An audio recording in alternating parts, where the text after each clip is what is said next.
Kajian kitab Bulughul Maram. Auzubillahi minasyaitonir rajim. Bismillahirrahmanirrahim. Assalamualaikum warahmatullahi wabarakatuh. Waalaikumsalam warahmatullahi wabarakatuh. Masih bab libas ya, bab pakaian. Hadis 551. Saya bacakan wa an Imran bin Husain radhiyallahu anhu, dan dari Imran bin Husain semoga Allah meridhoinya, anna Nabiya sallallahu alaihi wasallam, bahwa Nabi sallallahu alaihi wasallam qala, bersabda, innallaha, sesungguhnya Allah, yuhibbu, menyukai, idza an'ama ala abdih ni'matan, apabila Allah memberi nikmat kepada hamba dengan satu nikmat, ayyara asara ni'mati, bahwa Allah melihat asara ni'mati, bekas nikmatnya, alaihi, atasnya, rawahul Baihaqi, diriwayatkan oleh Imam Al-Baihaqi. Di sini juga oleh Imam An-Nasa'i dan Imam At-Tirmidzi dan Imam Al-Hakim. Nah, hadis ini menerangkan kalau Allah memberikan kita nikmat. Di sini kan bahas tentang apa ya?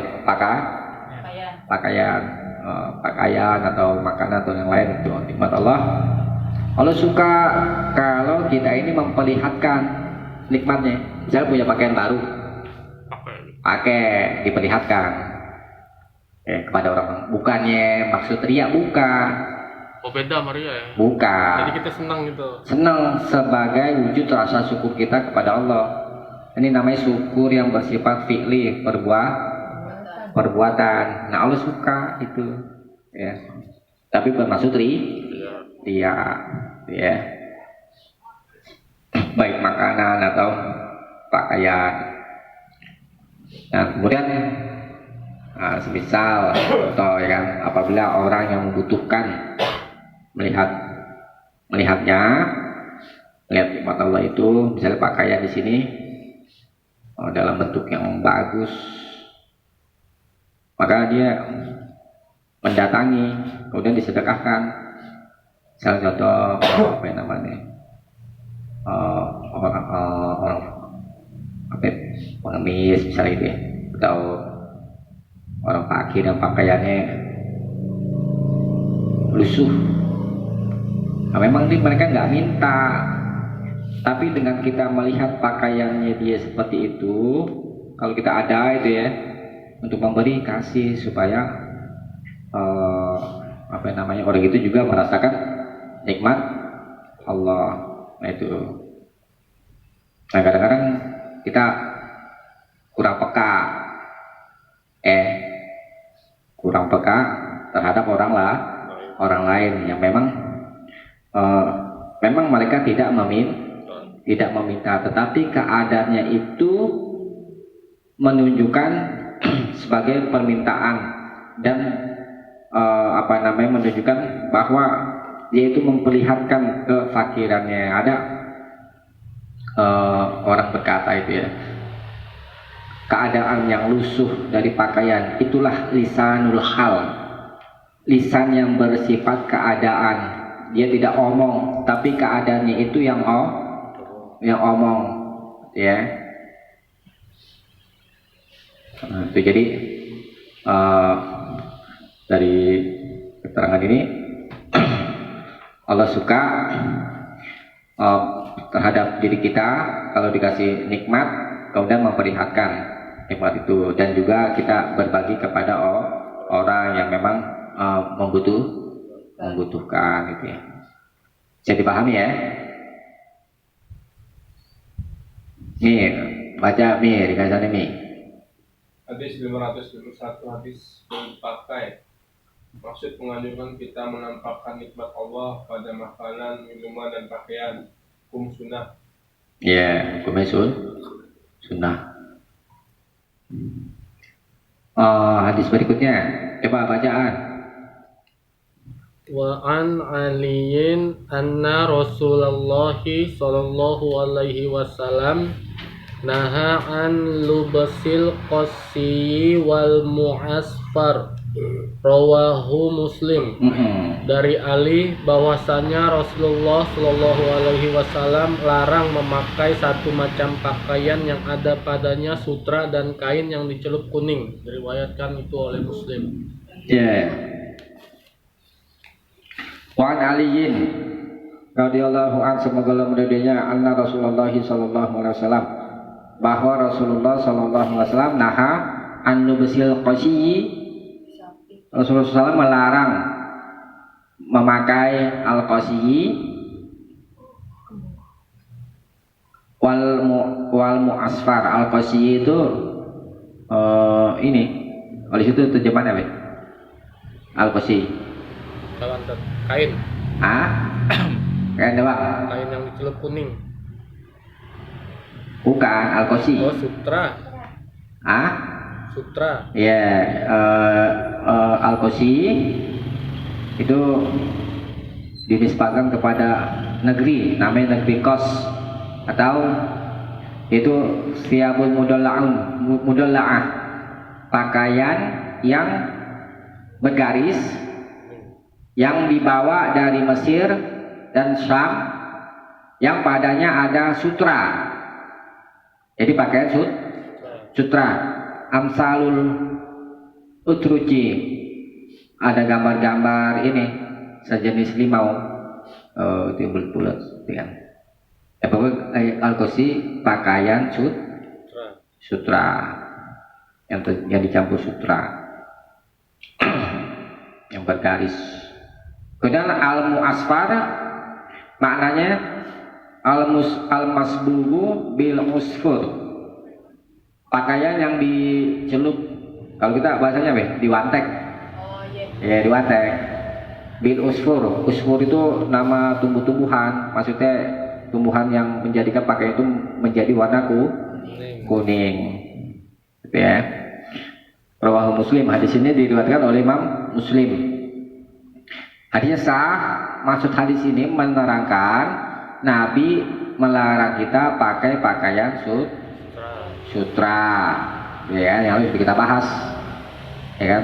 Sutra hukumnya memang ada beberapa pendapat, ada ulama yang katakan haram, ada yang katakan makruh. Ya, sudah saya sampaikan alasannya. Hukumnya makruh.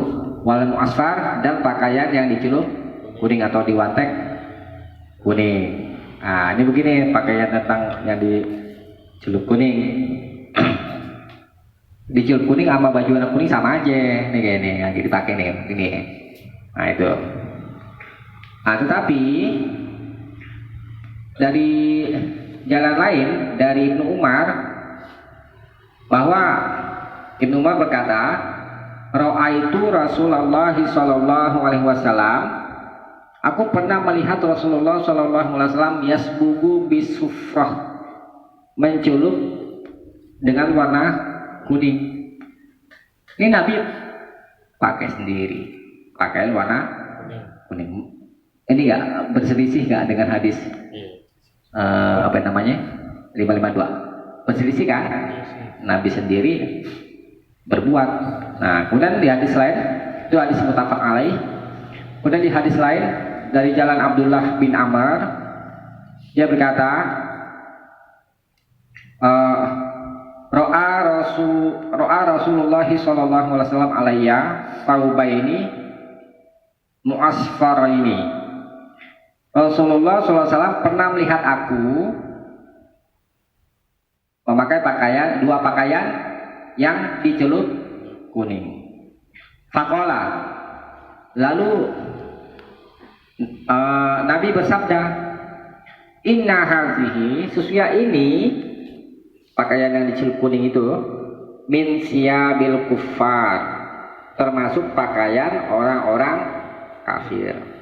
Fala talbasha, maka janganlah kamu memakainya." Wah, diriwayatkan Imam Ahmad dan Muslim dan An-Nasa'i. Nah, jadi perkataan Nabi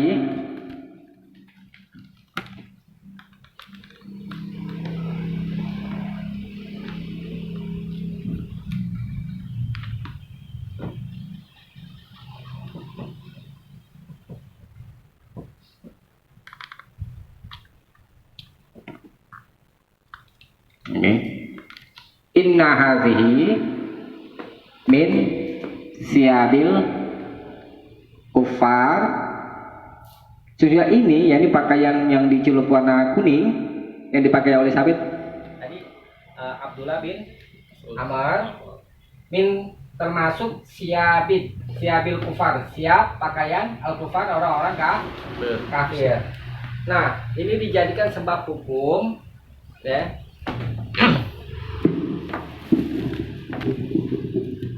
Sabda Nabi ini inna hadhihi min siyabil kufar dijadikan sebagai ilat hukum yang dilarang pakaian yang berwarna kuning atau yang dicelup kuning itu yang biasa dipakai oleh orang-orang kafir. Misalkan contoh betul yang biksu tuh pakaian itu, pakaian yang dipakai biksu Oren ya?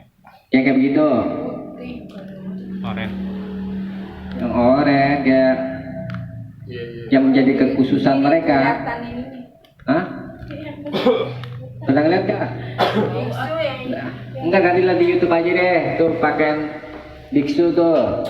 Jadi pakaian yang khusus dipakai oleh orang-orang kafir itu yang dilarang. Kalau pakaian yang umum yang warna kuning, misalnya kayak bawang gini pakai warna kuning, ini gak dilarang. Kenapa? Karena bukan pakaian khusus orang kafir. Gitu. Jadi dilarang yang khusus dipakai oleh orang kafir. Karena kalau dikatakan yang berwarna kuning itu dilarang, Nabi sendiri pakai pakaian yang dicelup dengan warna kuning. Ya, jadi yang dilarang pakaian yang dicelup kuning yang biasa dipakai oleh orang kafir, yang ilat hukumnya, ya.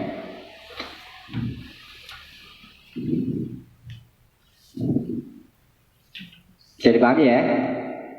Coba Ali baca kesan ini. Hadis 552 dilarang, maksud melarang memakai pakaian yang tertentu untuk orang kafir, hukum haram. Ya. Emang belum pernah lihat ini film biksu. Karena dulu warna oranye juga kayak begitu. Tasbih. Iya kayak tasbih gitu, nggak boleh. Ya, tasabuh namanya itu.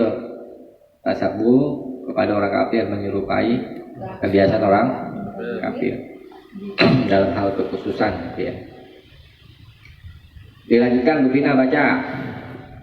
552 ngasih. Bukan, buahnya. Bawahnya Wak. Oh. An Abdillah ibni Amrin wa qala ra'a alati Ya. alatiyah Alaya. alayan nabiyyu sallallahu alaihi wasallam saubaini muasfaraini faqala ummuka amratka bihaza warahul muslim.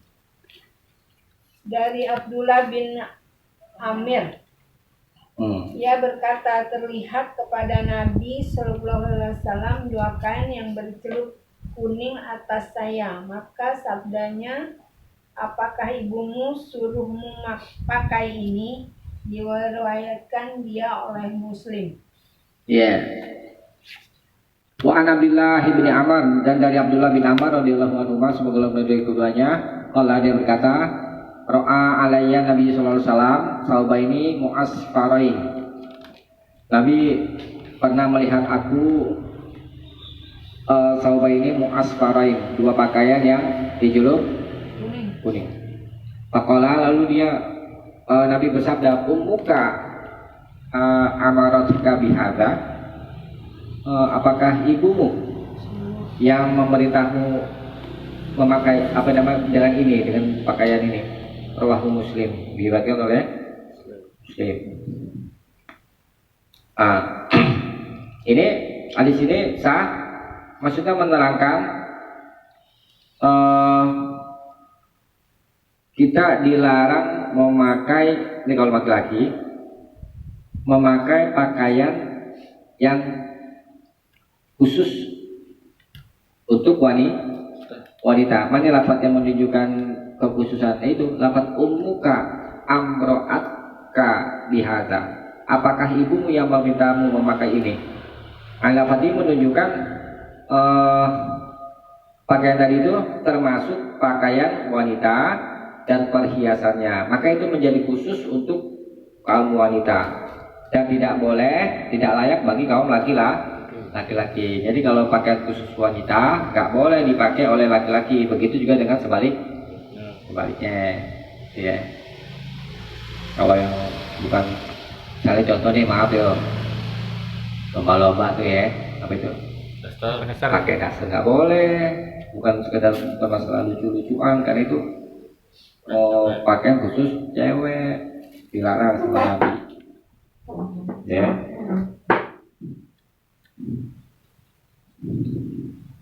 Bisa dipahami ya ini ya. Baca ringkasan ini.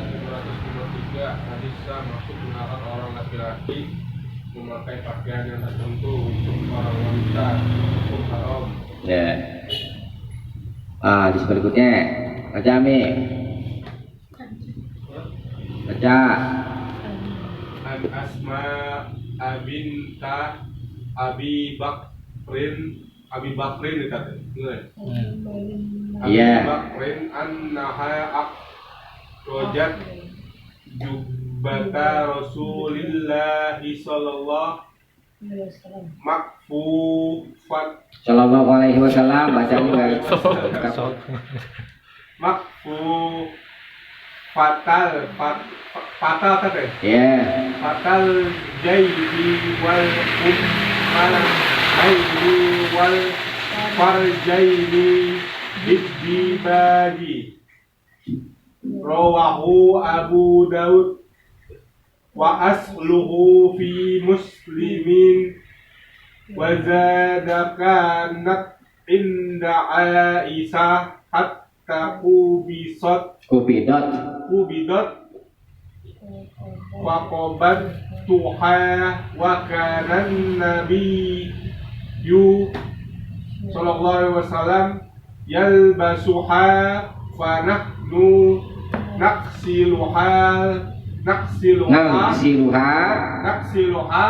lil mardo yustasfa biha wa zadal Bukhariyu bil adabil mufradi wa kana yalbasuha lil wafdi wal jumu'ah. Dari Asma binti Abu Bakar kan? Iya. Di sini Abi Bakar. Ya Abu Bakar sama aja. Abu Bakar.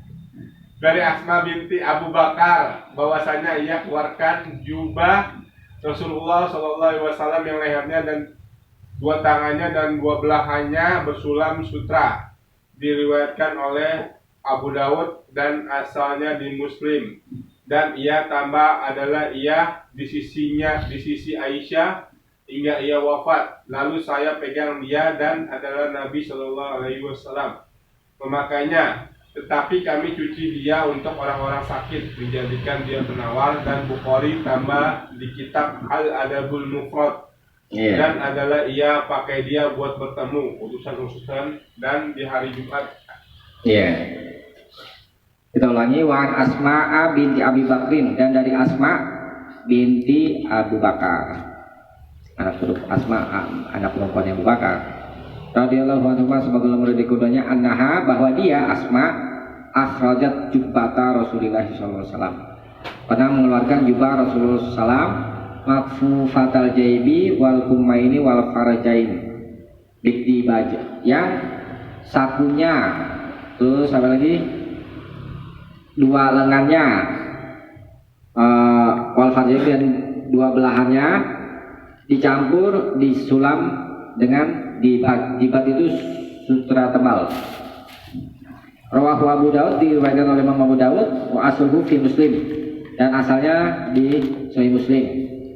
Wazada dan Imam Muslim menambah kanat inda Aisyah, bahwa jubah itu di sisi Aisyah hatta kubidat, sampai Aisyah wafat.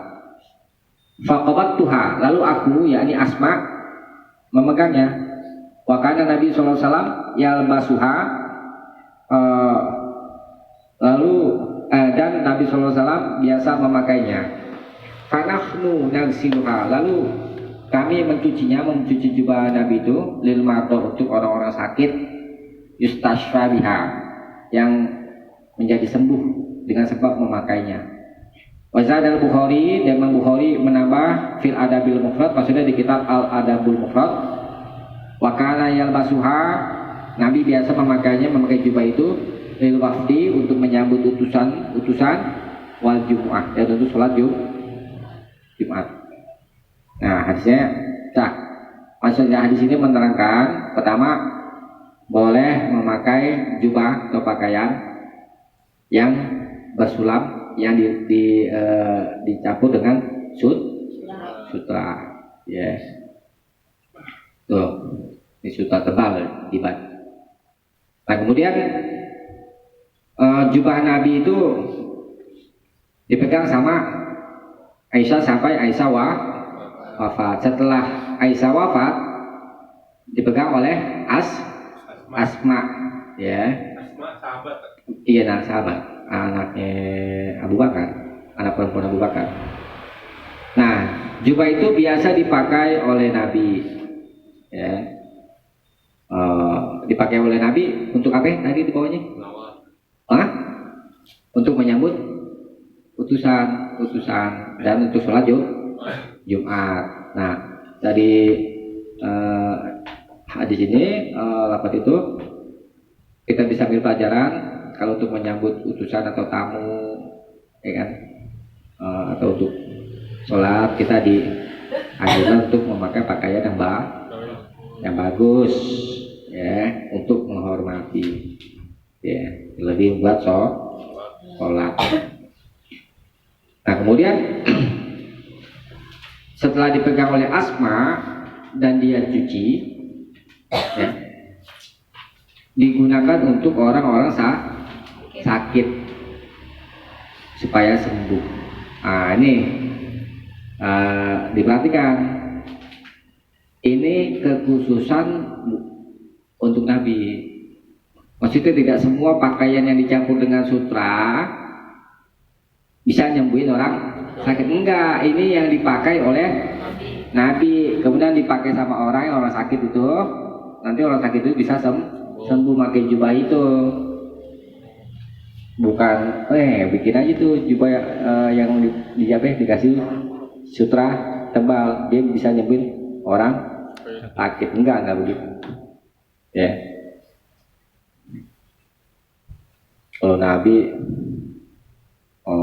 air wudhunya aja, air wudhunya Nabi itu jadi rebutan, mau para sahabat berebut karena ada keberkahan. Ya sama itu, tuh pakaian jubah Nabi yang dipakai oleh Nabi, dipakai orang yang sakit bisa sembuh. Kalau manusia yang lain pakai pakaian bekas orang sakit, kira-kira nular kan? Nular. Hah?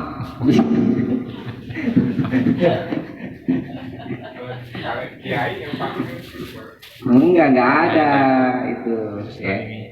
Enggak ada. Yang kayak begitu cuma Nabi, ya dicuci dulu.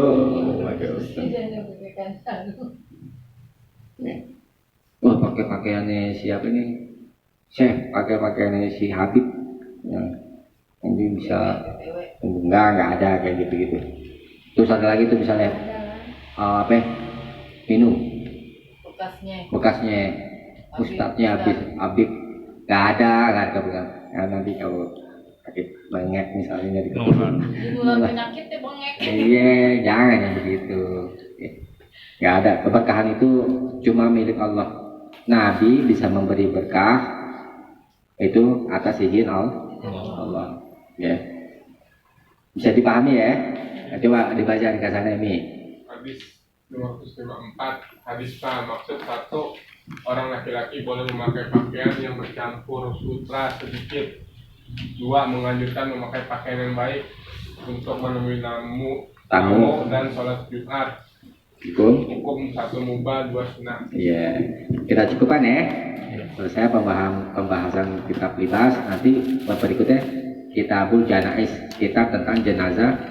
Dan juga habis ini mudah-mudahan ada manfaatnya. Subhanakallahumma wa bihamdik, asyhadu an la ilaha illa anta, astaghfiruka wa atubu ilaik. Assalamualaikum warahmatullahi wabarakatuh. Waalaikumsalam warahmatullahi wabarakatuh.